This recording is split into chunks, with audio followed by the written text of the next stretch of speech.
नमस्कार, आप देख रहे हैं सुनिए सरकार। मैं अभिसार शर्मा निशब्द हूं क्योंकि उत्तर प्रदेश के अंदर हमारी बेटियों के खिलाफ ज्यादतियों का सिलसिला नहीं थम रहा है। दोस्तों, उन्नाव के अंदर 3 बेटियां किन हालात में मिली है ना, वो सिहरन पैदा करने वाला है। इनमें से 2 बेटियां, तीनों बेटियां बंधी हुई पाई गई, 2 जिंदा नहीं थी और 1 इस वक्त अस्पताल में जूझ रही है। मेरी ईश्वर से प्रार्थना है कि वो बेटी किसी तरह से बच जाए। ऐसा कोई नहीं जानता कि क्या यह अपराध है, क्या इसके पीछे कोई क्राइम है, मगर उत्तर प्रदेश पुलिस की गैर जिम्मेदाराना हरकतें अभी से सामने उभर कर आ रही हैं। हालांकि जिस तरह की हरकतें उन्होंने हाथरस के दौरान दिखाई थी दोस्तों, उस तरह से तो कम से कम गैर जिम्मेदाराना हरकत नहीं थी। मगर इन्होंने क्या किया है मैं आपको बताता हूं। आपके स्क्रीन पर दोस्तों, पत्रकार सूरज शुक्ला, उन्नाव कांड, पीड़ित परिवारों को किया गया नजरबंद, मीडिया से मिलने पर रोक, गांव में पुलिस ने बैरिकेडिंग की, भारी पुलिस बल मौजूद। और जो तस्वीर यहां पत्रकार सूरज शुक्ला ने दी है वो इस बात की तस्दीक कर रहा है। अब आगे देखिए दोस्तों, आपके सामने हिंदुस्तान टीम की खबर है, हिंदुस्तान अखबार की खबर है। उन्नाव केस, पीड़ित परिवार को किया नजरबंद, किसी को बात करने की अनुमति नहीं। हालांकि इस पर उन्नाव पुलिस का क्या कहना आपकी स्क्रीन पर। उक्त प्रकरण में पीड़ित परिवार के किसी सदस्य को पुलिस द्वारा थाने पर नहीं बैठाया गया है। तो मैं उन्नाव पुलिस से ये पूछना चाहता हूं कि थाने में बेशक आपने नहीं बैठाया है, मगर पत्रकारों से, लोगों से बात करने से आप क्यों रोक रहे हैं? शुक्र है कि उत्तर प्रदेश पुलिस ने दोस्तों हाथरस का इतिहास नहीं दोहराया, जिसमें आपको याद होगा रातों रात हाथरस की गुड़िया का शव जला दिया गया था और जब अंतिम संस्कार किया जा रहा था तो उसके मां बाप वहां मौजूद नहीं थे। मां बिलखती रही, चिल्लाती रही कि कम से कम मुझे मेरी बेटी की हल्दी तो कर लेने दो, उसके शव पर हल्दी तो लगाने दो। मगर उस वक्त उत्तर प्रदेश पुलिस ने यह तक नहीं करने दिया।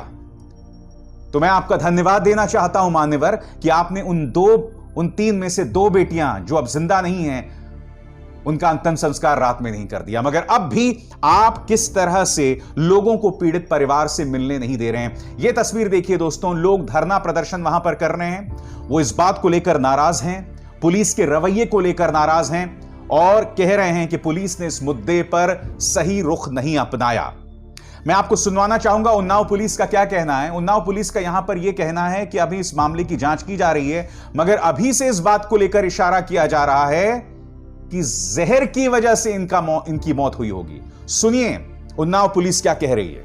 ये भी देखा गया है कि घटनास्थल पे काफी झाग वगैरह पड़ा था और डॉक्टर के द्वारा भी प्रथम दृष्टया इसमें पॉइजनिंग के सिम्टम्स बताए गए हैं। अन्य सभी घटनास्थल पे उपस्थित लोगों के बयान दर्ज करके और जांच की जा रही है, गहराई से जांच की जा रही है और आवश्यक विधिक कार्रवाई की जा रही है। आपको ये समझना होगा दोस्तों, ये उन्नाव वो जगह है जहां का कुलदीप सिंह सेंगर रहने वाला है। वो कुलदीप सिंह सेंगर जिसने एक लड़की की जिंदगी बर्बाद कर दी थी। वो कुलदीप सिंह सेंगर जिसे पार्टी ने, बीजेपी ने 2 साल तक नहीं निकाला था। वो कुलदीप सिंह सेंगर जिसकी दबंगई के चलते, चूंकि बीजेपी ने उन पर अंकुश नहीं डाला था, उसके चलते उस लड़की का पूरा परिवार बर्बाद हो गया था। रहस्यमय तरीके से सभी किसी ना किसी एक्सीडेंट में मारे गए थे, क्योंकि उस लड़की का पिता, उसकी मौत वैसे ही पहले पुलिस थाने में हो गई थी जब यह मामला सामने उभर कर आया था। यह वो उन्नाव है जहां का कुलदीप सिंह सेंगर रहने वाला है। यह वो उत्तर प्रदेश है जहां पर हमने चिन्मयानंद की तस्वीरें देखी थी, जिसमें वो यौन उत्पीड़न कर रहे थे कुछ लड़कियों का। वो तस्वीरें मैं नहीं भूला हूं, आप भूल गए हो तो अलग बात है। बार बार इस तरह की तस्वीरें सामने उभर कर आती हैं। मैं फिर ईश्वर से प्रार्थना कर रहा हूं कि वो तीसरी बेटी उन्नाव की बच जाए, क्योंकि आज का दिन बहुत अहम होने वाला है। आज मैं आप सबसे बोलना चाहता हूं, खासकर उत्तर प्रदेश पुलिस सरकार से, जिस राज्य में बेटियों की आवाज नहीं सुनी जाएगी, बेटियां सुरक्षित नहीं होंगी, बेटियों की आवाज उठाने वाले लोगों पर अत्याचार होगा, दमन होगा, वो राम राज्य कैसे हो सकता है? आपके साथ राम हो सकते हैं सियासी तौर पर, क्योंकि राम मंदिर का सारा क्रेडिट आपको गया है, बीजेपी को गया है, मगर जब हम राम राज्य की बात करते हैं, जब हम मर्यादा पुरुषोत्तम के आदर्शों की बात करते हैं योगी जी, तो कृपया या ना भूलें उस राम राज्य में निहित है कि समाज के सबसे निचले स्तर तक रहने वाले व्यक्ति को इंसाफ मिले। हाथरस के अंदर आपने क्या इंसाफ दिया था सब जानते हैं। इलाहाबाद हाईकोर्ट में धज्जियां उड़ा दी गई थी आपके लॉ एंड ऑर्डर एडीजी की, उत्तर प्रदेश पुलिस की। कौन भूला है हाथरस के डीएम खुलेआम एक वीडियो में उस परिवार को पुचकार रहे थे, धमका रहे थे। नहीं कहूंगा कि अभी तो यहां पर मीडिया है, जब मीडिया चली जाएगी उसके बाद क्या होगा। मैं नहीं भूला हूं इंडिया टुडे की तनुश्री पांडे ने जब उस मुद्दे को जोरदार तरीके से उठाया था, तो पर्दे के पीछे मैं नहीं जानता क्या हुआ। नतीजा यह हुआ कि तनुश्री पांडे को उनकी अपनी संस्था ने कुछ दिनों के लिए रिपोर्टिंग से गायब कर दिया, हाशिए पर रख दिया। मेरे पास इस बात के प्रमाण हैं, मगर सवाल तनुश्री का भी है यहां पर, इसलिए मैं चुप हूं। दोस्तों मैं आपको बता दूं, इस मुद्दे पर उत्तर प्रदेश में विपक्ष भी बहुत जबरदस्त तरीके से सक्रिय हुई है। 3 तस्वीरें मैं आपको बताना चाहूंगा। लखनऊ के अंदर आप देख सकते हैं किस तरह से समाजवादी पार्टी के कार्यकर्ता जो हैं वो ट्रैक्टर पर बैठकर इस मुद्दे पर प्रदर्शन कर रहे हैं। ये देखिए, झंडा फहराते हुए, हाथ में झंडा लेते हुए। और इस पे अगर आप गौर करें तो मुद्दा किसान का जरूर है, मगर साथ ही यहां पर यह भी लिखा हुआ है, बेटियों पर अत्याचार में नंबर 1 बना उत्तर प्रदेश, लगातार सोती रही। अब मैं आपको विधानसभा के अंदर की तस्वीरें दिखाना चाहता हूं। आपके स्क्रीन पर देखिए दोस्तों, ये अप्रत्याशित तस्वीरें हैं। यहां पर आप देख सकते हैं गवर्नर आनंदीबेन मेहता जो है अपना संबोधन कर रही हैं, मगर समाजवादी पार्टी के जो तमाम विधायक हैं वो लोग सामने उभर कर आ रहे हैं और वो लगातार प्रदर्शन कर रहे हैं। इस वीडियो में अब आप देखिएगा किस तरह से प्रदर्शन किया जा रहा है, और आप देखेंगे कि मुख्यमंत्री योगी आदित्यनाथ एक तरफ बैठे हुए हैं। उत्तर प्रदेश के अंदर समाजवादी पार्टी ने इस मुद्दे पर जोरदार तरीके से घेरा है उत्तर प्रदेश को। आइए विधानसभा के अंदर की कुछ झलकियां देखते हैं।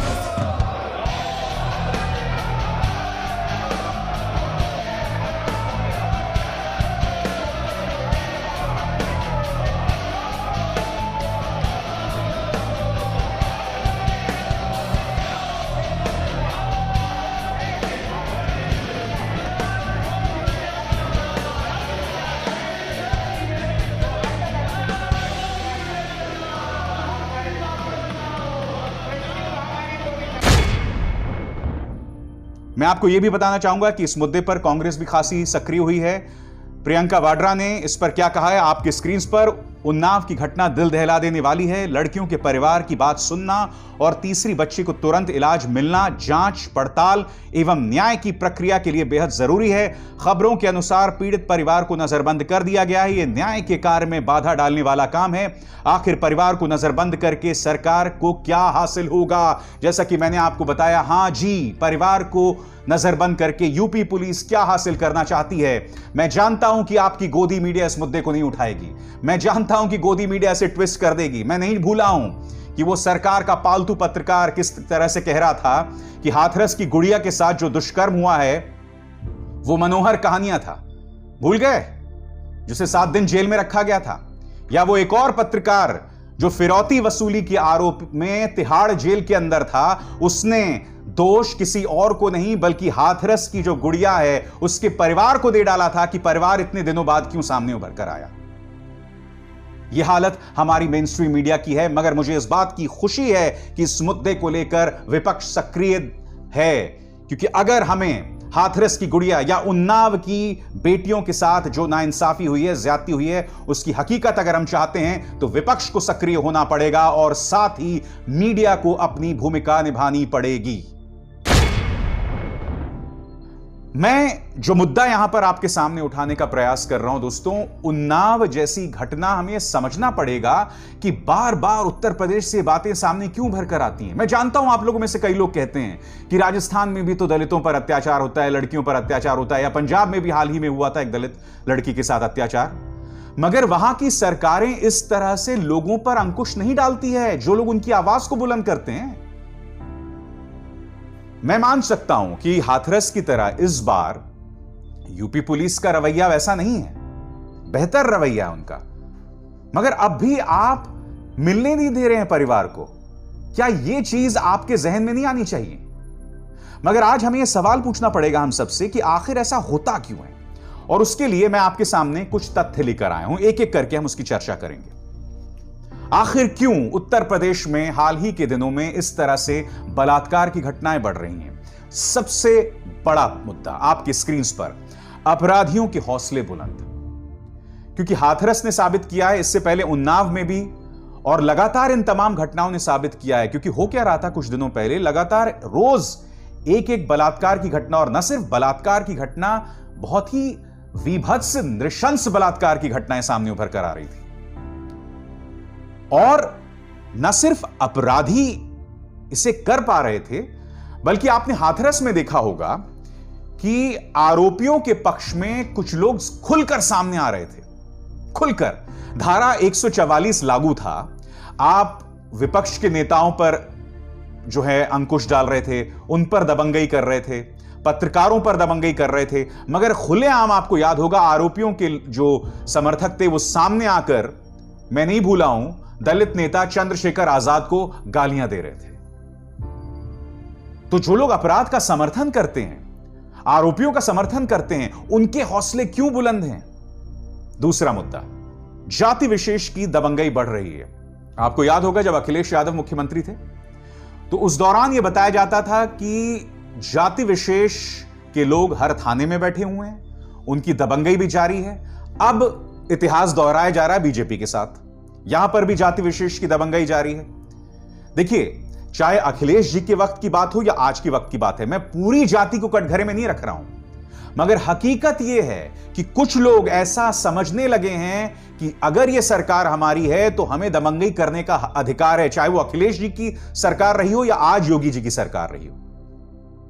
तीसरा मुद्दा आपके सामने, उत्तर प्रदेश सरकार पत्रकारों और विपक्ष पर निशाना साधती है। यह बहुत अहम है। सिद्दीक कप्पन हाथरस जा रहे थे, पिछले कई महीनों से जेल में है दोस्तों। इन पर यूएपीए की धाराएं लगा दी गई हैं। हाल ही में सुप्रीम कोर्ट ने इन्हें अनुमति दी 5 दिन के लिए अपनी 90 साल की मां से मिलने की, इन्हें जो मृत्यु शैया पर हैं, डेथ बेड पर हैं। दूसरी तरफ आपको याद होगा पवन जायसवाल का दोष सिर्फ इतना था कि इन्होंने मिड डे मील स्कीम्स में हमारे जो गरीब बच्चों के साथ मजाक चल रहा है, जिन्हें उन्हें खराब खाना मिल रहा है, वो मुद्दा उठाया था। और इन्होंने इतना परेशान कर डाला था पवन जायसवाल को जिसकी कोई हद नहीं है। यानी कि जब भी हाथरस, उन्नाव जैसे मुद्दों को मेरे जैसे पत्रकार मुद्दा उठाएंगे तो यूपी पुलिस, यूपी सरकार इन्हें निशाना साधती रहेगी, और फिर इसे ये नाम देते हैं राम राज्य का। इसके बाद पत्रकारों को आतंकवाद की धाराओं में बंद कर दिया जाता है, जैसे कि मैंने बताया सिद्दीक कप्पन के साथ क्या हुआ।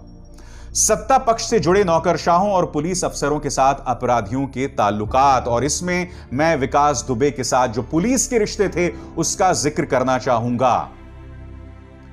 यही नहीं, इसका जिक्र मैं बस थोड़ी देर में करूंगा, मगर इस पर गौर कीजिएगा। नौकरशाहों और पुलिस अफसरों के गैर जिम्मेदाराना बयान और कुछ मामले में धमकी भी। मैंने आपको बताया था डीएम के जो हाथरस के डीएम थे किस तरह से परिवार को पुचकार रहे थे, धमका रहे थे। फिर आपको याद होगा law and order ADG Prashant Kumar ने क्या कहा था, हाथरस की गुड़िया के साथ दुष्कर्म ही नहीं हुआ है। सुप्रीम कोर्ट के गाइडलाइंस की धज्जियां उड़ाते हुए उन्होंने यह बात कही थी। और फिर इलाहाबाद हाईकोर्ट ने सामने खड़ा करके लॉ एंड ऑर्डर एडीजी से कहा था, यह बताइए क्या आप रातों रात इस तरह से अपने बेटी का शव जला देते अगर उसके साथ ऐसा होता? कोई शब्द नहीं थे। अदालत ने उनसे पूछा क्या आपके पास इस बात का प्रमाण है कि बलात्कार नहीं हुआ जो आप पत्रकारों के सामने कह रहे थे? एक शब्द नहीं बोल पाएंगे। अब मैं बात करना चाहता हूं जिसका जिक्र थोड़ी देर पहले किया दोस्तों, कि किस तरह से अपराधियों के नौकरशाहों और पुलिस अफसरों के साथ ताल्लुकात, ये यूपी की बहुत बड़ी दिक्कत है। क्योंकि होता क्या है, जब मिर्जापुर वेब सीरीज या पाताल लोक वेब सीरीज में उत्तर प्रदेश का जिक्र आता है तब ये लोग पुलिस केस कर देते हैं। तब अदालत भी अनुमति देती है कि साहब मिर्जापुर के प्रोड्यूसर्स से पूछताछ की जाए। मगर आज की तारीख में जो उत्तर प्रदेश में हो रहा है ये तो मिर्जापुर और पाताल लोक से भी खौफनाक है। अब मैं आपको बताता हूं दोस्तों ताल्लुकात कैसे हैं। मैं विकास दुबे की बात करना चाहूंगा। वो विकास दुबे जिसने हमारे उत्तर प्रदेश पुलिस के 8 पुलिस कर्मियों को मौत के घाट उतार दिया था। इस शख्स के ताल्लुकात वहां के SO station officer Vinay Tiwari से थे, जिसे गिरफ्तार कर लिया गया था, आपको पता होगा। मैं आपके सामने एबीपी न्यूज और आज तक की खबरों के 2 अंश पढ़ना चाहूंगा, जिससे आपको पता चल जाएगा कि ये ताल्लुकात कितने गहरे हैं। सबसे पहले एबीपी न्यूज। एबीपी न्यूज के मुताबिक लखनऊ दुर्दांत अपराधी विकास दुबे का अंत हो गया है, लेकिन यह इतना बड़ा अपराधी कैसे बना और वो वारदात को अंजाम देकर बेखौफ कैसे घूमता रहा। विकास दुबे का साथ देने वाले चौबेपुर थाने का प्रभारी विनय तिवारी गिरफ्तार तो हो गया है, लेकिन अब इससे जुड़ा एक और खुलासा सामने आया है। इस पर गौर कीजिएगा दोस्तों। बिकरू गांव में पुलिस वालों पर हुए हमले में शहीद होने वाले सीओ देवेंद्र मिश्रा ने डीजीपी मुख्यालय तक शिकायत की थी। सूत्रों के मुताबिक मिली जानकारी के मुताबिक मिश्रा ने विकास दुबे और थानेदार विनय तिवारी के खिलाफ 8 शिकायती पत्र भेजे थे। देवेंद्र मिश्रा ने दोस्तों 8 शिकायती पत्र भेजे थे। देवेंद्र मिश्रा उन 8 पुलिस वालों में से शामिल थे जिन्हें विकास दुबे ने मौत के घाट उतार दिया था।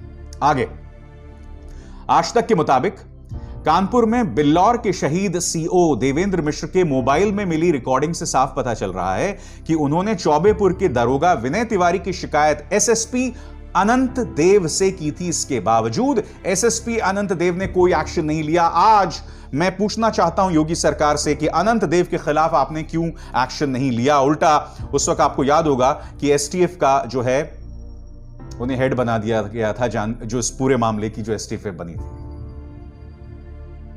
विकास दुबे की तो तुमने उस वक्त कार पलटा दी थी, मगर उसमें तुमने हकीकत को दबा दिया था। आज मैं उम्मीद करता हूं कि हाथरस की गुड़िया के साथ जो नाइंसाफी हुई थी, हालांकि मैं जानता हूं कि उन्नाव में उन 3 बच्चियों के साथ क्या ज्यादती हुई है, अभी पूरा मामला सामने उभर कर नहीं आया है। इस वक्त जब मैं कार्यक्रम रिकॉर्ड कर रहा हूं, इस वक्त 12 बज रहे हैं मेरी घड़ी में। हो सकता है कार्यक्रम आने तक मामला और आगे बढ़ जाए, मगर मैं उम्मीद करता हूं कि उनके साथ इंसाफ होगा। मैं उम्मीद करता हूं कि तीसरी बिटिया जो किसी तरह से अपनी जान बचा रही है वो बच जाएगी। आज मेरे सवाल कुछ और लोगों से है, इस सरकार के अंदर, इस पार्टी के अंदर बैठी महिला नेत्रियों से, स्मृति ईरानी, मीनाक्षी लेखी, निर्मला सीतारमण। आज आप सबसे मेरा सवाल है कि आप लोग खामोश क्यों हो जाते हैं जब इस तरह से बेटियों के साथ अत्याचार होता है। इस मामले की तो चली अभी विस्तार विवरण आना बाकी है, मगर मैं आपसे समझना चाहता हूं आप हमेशा ऐसे मुद्दों पर खामोश क्यों रहती हैं। क्या वजह है कि कुलदीप सिंह सेंगर पर आपका मुंह नहीं खुलता? क्या वजह है कि स्वामी चिन्मयानंद पर आपका मुंह नहीं खुलता? क्या वजह है कि हाथरस में जो नाइंसाफी होती है उस पर आपका मुंह नहीं खुलता? अरे सहानुभूति तो जतलाइए, आप वो तक नहीं करते हैं। मैं समझ सकता हूं कि आप उस पार्टी का हिस्सा हैं, मगर मैं ये समझना चाहता हूं कि क्या आपने अनौपचारिक तौर पर, अनआधिकारिक तौर पर बात की मुख्यमंत्री योगी से, उनके नौकरशाहों के बारे में कुछ बात की आपने उनसे, या कम से कम आपने दिल से उन्हें माफ न करने का ढोंग किया? मैं उत्तर प्रदेश में रहता हूं, मुझे जिस राज्य में मैं रहता हूं उसकी बेतहाशा चिंता है। मैं फिर दोहराना चाहूंगा, राम पर सियासी तौर पर तो आपने कब्जा कर लिया, मगर मर्यादा पुरुषोत्तम राम के न्याय के क्या मायने हैं, उस राम राज्य के क्या मायने हैं, उसे आप नहीं जानते। उसको लेकर आपको कोई अंदाजा नहीं है कि राम के क्या आदर्श थे। आप उससे कोसों दूर हैं, कोसों दूर हैं। आप सिर्फ उनके नाम पर राजनीति करना जानते हैं, उसके अलावा कुछ नहीं। और इससे ज्यादा शर्मिंदगी की बात हम सब के लिए कुछ नहीं होती है। मैं उम्मीद करता हूं उन 3 बेटियों को इंसाफ मिलेगा, हकीकत सामने आएगी, और इस बार पिछली बार की तरह अंतरराष्ट्रीय साजिश की दुहाई नहीं दी जाएगी। जी हां, मैं नहीं भूला हूं जब हाथरस का मामला सामने आया था, तब योगी सरकार ने यह तक कह दिया था कि यूपी के खिलाफ अंतरराष्ट्रीय साजिश हो रही है। यह बात अलग है, जब मामला इलाहाबाद हाईकोर्ट में गया तो उन्होंने इसका जिक्र तक नहीं किया। यानी कि ये लोग हमारी बेटियों की सुरक्षा के नाम पर सियासत करते हैं, गलत बयानी करते हैं।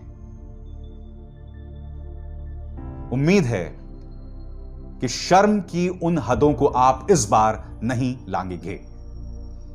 सुनिए सरकार में बस इतना ही। अभिसार शर्मा को दीजिए इजाजत। नमस्कार।